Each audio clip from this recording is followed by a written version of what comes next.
أعوذ بالله من الشيطان اللعين الرجيم بسم الله الرحمن الرحيم الحمد لله رب العالمين والصلاة والسلام على أشرف الأنبياء والمرسلين وخاتم النبيين بالقاسم محمد وعلى أهله الطيبين الطاهرين المعصومين المنتجبين ولعنة الله على أعدائهم أجمعين.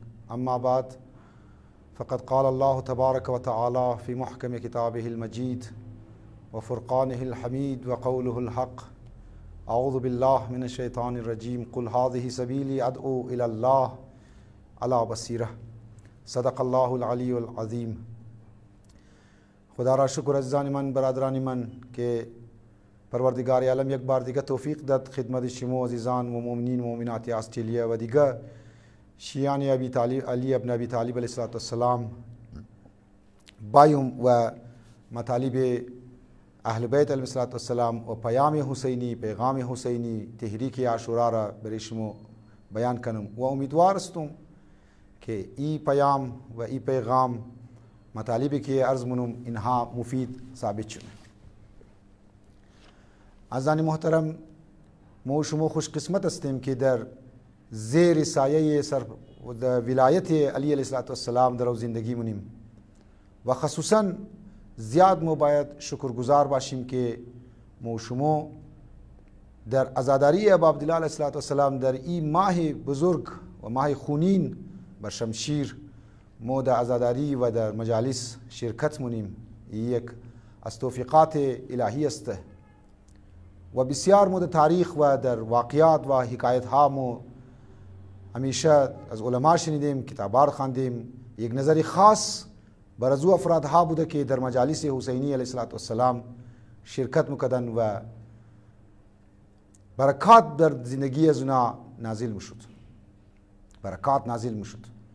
یکی از افرادهایی که برکات خاصی ابا عبدالله علیه السلام بر از فرد نازل شد و امروز هم مقبره ازو، قبر ازو برای عام و خاص یک خاص اهمیت داره. او به نام یک فردی بود که در تهران زندگی میکرد، رسول ترک بود. نامش رسول ترک بود. رسول ترک یک فردی لاوبالی، یک فردی شرور، یک فردی شرابخور، یک فردی بود که تمام همسایه ها، مردم ها از دیچی نالان و فیغان بودک. لیکن نسبت به عزاداری ابا عبدالله علیه السلام، نسبت به حسین علیه السلام یک توجه خاص و یک احترام خاص داشتک و یک ادبی خاص را در عزاداری ابا عبدالله علیه السلام توجه میدادک. هر محرم در مختلف مجالس های شریک میشد و در هر کار کاری عزاداری چنگاو میشد و کاری عزاداری شامل میشد، شرکت میکردک. یکی از حیات ها ای بنده خدا رسول ترک اماد در اولی محرم اماد شامل شد. مردم ها را، عزادارها را چای میدادک و نظر میداد. حتی صفهای اونایی که ماتم میکردن اونها را درست میکردن. مردم ها هم طرفش بد بتوق میکردن، گفت یک شرور است، یک شرابخور است و یک افراد از فردی از اشرار معاشره است. چطور دمنی عزاداری مایه، دمنی حیت مایه. خلاصه هر شو که میمد مردم ها طرف از بد بتوق میکرد. حیت والا تمام اراکین چی از شی بچی میمد، از این فرد بچی میمد. چی کار میشه ای بنده خدا که مایه امو حیت ها طرف منی خو میتینگ مونن که یک نفر معین چونه، مسئول چونه، برا رسول ترک بگه که دیگه ده حیت تو نیو، ده حیت دیگه نیو. یک نفر بسیار از مسئولین از حیت امی انجمن مگی هرچی مگی جرأت مونه گیری رسول ترک مایه مگه کچ صحبت مونه دیگه درو توق مونه که یار درو صحبت مونه مگه دیگه تو در حیت نیو، تو شرور هستی، تو اشرار هستی، تو شرابخور هستی، تو لاوبالی هستی، تو بدمعاش هستی، تو چطور مایی در عزاداری ابا عبدالله علیه السلام؟ رسول ترک یک بدمعاش بود، میخواست که مسئول را، می حیت را که کلانشی بود، صدرشی بود، ایره قابو کنه و بیزنشی را لطفات کنه لیکن به احترام عزاداری ابا عبدالله علیه السلام، به احترام مجلس حسینی سر خطامونه و در خانه مایه در کمره میشنه، ناراحت است، پریشان است، چون یک خاص ارادت داشت نسبت به ابا عبدالله علیه السلام، نسبت به مجلس و عزاداری. در امزی سوچ مورد، امزی فکر مورد، فرو مورد در سوچ که فردای شب در کدام حیات برم، هر حیات که مورم میتد که از ما برخورد میشه مر برمونه ما چیکار کنم.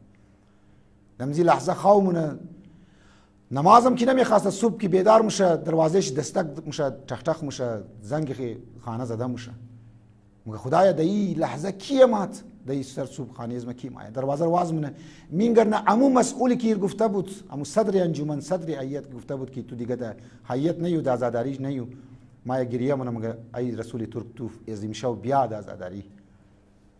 این حیران و پریشان که چی شده، چرا مرا ایدر دوباره دعوت میده.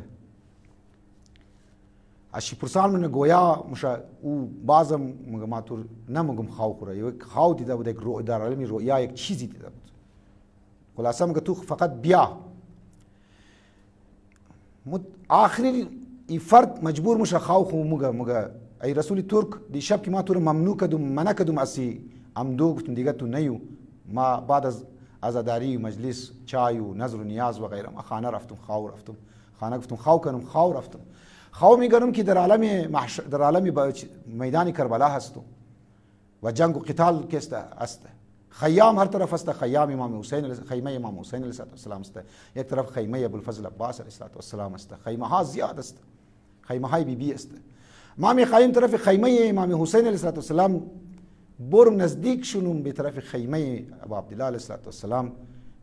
میگنم اونجا یک سگ است، سگ در عمر نمیله، طرف نزدیک خیمه امام حسین علیه السلام شونم.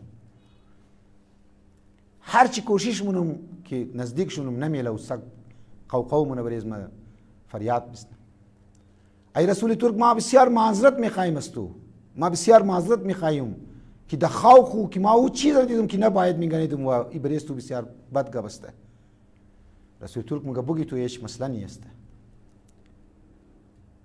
هیچ مسئله نیست. مگه ای رسول ترک امام حسین جایش که خیمهش بود و او سکی نمیشت مرا نزدیک خیمه شونم، صورت و سر و صورتی از او سک است. رسول ترک تو بودی، تو قومی زدی، تو مر نمیشتی، بدن تو سک بود، سر تو می خودی. رسول ترک خود تو بودی.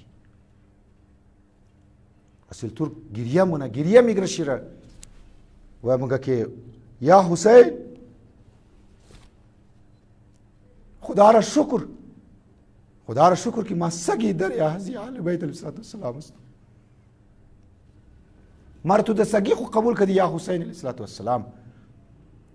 ای خواوی ازی مسئول، خواوی ازی صدر ازی هیئت سبب مشنه که امروزی که خاور درو میشنوه، سبب مشنه عزیزان من، برادران من، که رسول ترک برشی یک روزی قدر است، شب قدر ولی است، روزی قدر ولی است، روزی عرفه ولی است.